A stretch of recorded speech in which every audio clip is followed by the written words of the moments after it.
Well, it is a beautiful, gorgeous, sunny Friday. It is going to be a beautiful weekend as well. And what makes this weekend even sweeter is we are smack dab in the middle of strawberry season. And joining us this morning, Crispin Colvin, who is executive member of the Ontario Federation of Agriculture. Very excited about strawberry season as well. Crispin, thank you so much for joining us. Thank you. It's a pleasure to be here. Well, strawberries, they're available in stores and, farmers markets all over the place now. And first of all, just let us know what the season is like in Ontario. And I know it has been extended year round in some places, but when does it start and when does it typically end, Crispin? Well, it starts usually in June, so we're really in the peak season right about now. And in fact, my wife always says the best strawberries to make jam with are the ones called jewels. They're the fresh, sweetest, and they really are nice. Usually when we buy them, it's at least 2 or 3 boxes at a time because I usually manage to eat one between the purchase point and the house. For sure. One whole box, yeah. Oh, yeah. They're my weakness. Mm-hmm. It typically ends with the first frost. There's a berry called everbearing, and it can withstand the longer season. We've developed berries over the years, and I'm not the expert. You really need the fruit and vegetable people, but they've extended the season to an incredible length to the point where we can eat them right up until frost. And there are places now growing them in greenhouses, so we can have in Ontario strawberries pretty well year-round if we want. Wow, awesome. That sounds fantastic. So I know, as you mentioned, you're not a strawberry expert, but what makes for a perfect strawberry growing season? Like, what are the recipes for? I'm guessing the appropriate amount of rainfall would be a key. Rainfall, certainly.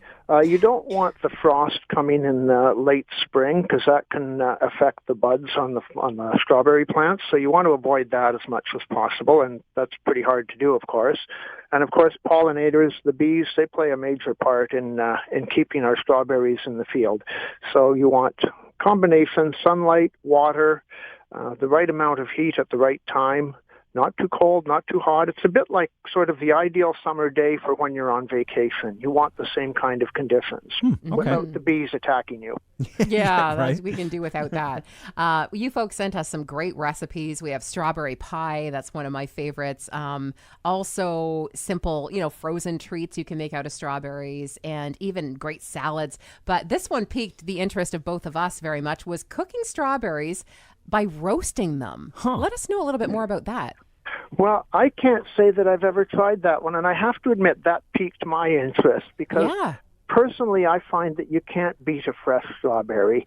So cooking them in a muffin and roasting them, I don't know. That just it doesn't do it for me, I'm afraid. So I'm afraid I can't really elaborate on it for you.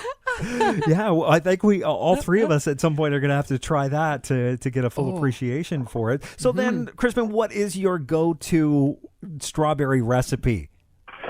Well, mine is very, very basic. I like to take a frozen waffle, put it in the toaster, put some little bit of maple syrup on it. Ontario maple syrup is about some of the best in the world. Some whipping cream and fresh strawberries sliced on top of it with a bit more whipping cream, and that makes either a great breakfast or a great dessert. Mind you, the calories, if you're counting them, you don't even want to go there.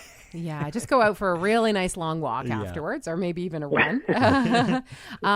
Undoubtedly. Yeah.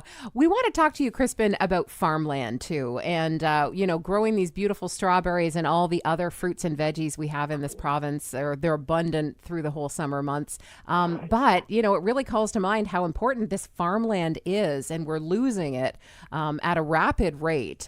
Talk to us a little bit about that. And I'm glad you brought that up because, yes, in the previous census, we were losing 175 acres a day. Now we're losing, according to the most recent census just released, 319 acres per day. Wow. And just to put it in perspective in terms of strawberries, 175 acres is over 611,000 jars of strawberry jam. Wow. So by the time you practically double that to 319 acres of land lost every year, or every day rather, you're looking at probably close to 1 million jars of jam that won't get produced from our strawberry fields. So Ontario only has 5% of its land that can support agriculture. And once it's lost forever. Once it's paved, it never comes back. And a perfect example of that was the old Ford Talbotville plant. When it was taken down and decommissioned, it sat empty for 10 years, and nothing grew there. You couldn't. That's a perfect example of how land, once taken out of production, is lost forever.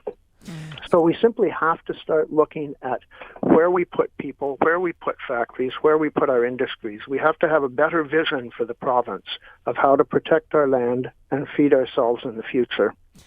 So, Crispin, what would you ask the average Ontarian to do? What's the goal of the OFA's homegrown project?